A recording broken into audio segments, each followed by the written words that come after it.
Let's update you on that one story which has become a struggle for the common man. They are struggling to save their homes. These families have spent over 20 years in the Campacola compound in Mumbai and now crushed by corruption. These residents brace for BMC to continue the eviction process. And it's not just about one building that we are talking about here. It's a story of every middle-class Indian who is a victim of the politician-bureaucrat nexus.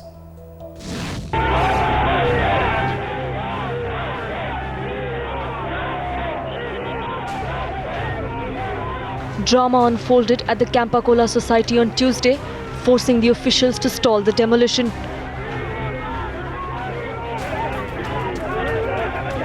For these residents, their tears, anger and pain at having to imagine their life's worth being taken away from them is all that they have as BMC continues eviction process today.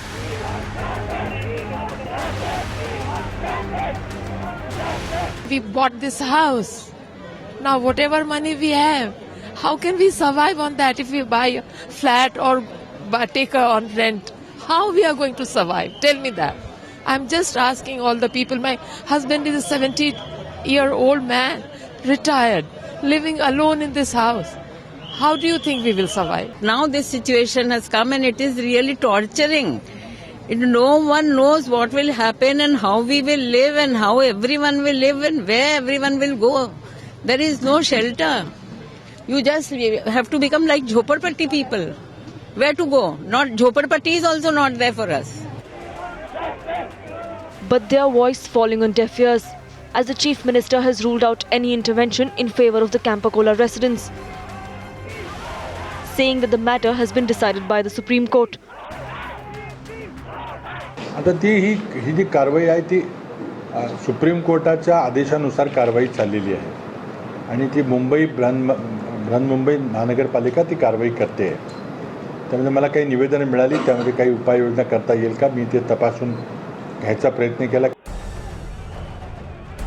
BMC officials meanwhile have conducted an inventory of the apartments that they deem illegal and have already begun the process of disconnection of essentials.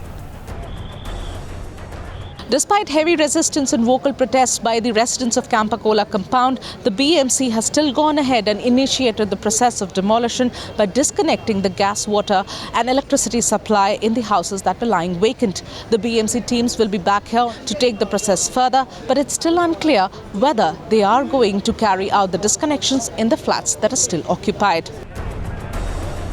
They are living in fear of seeing not just their dreams and future, but their lives come crashing down. But the story of falling prey to politician-builder nexus is not just theirs. It's of the entire middle class of India.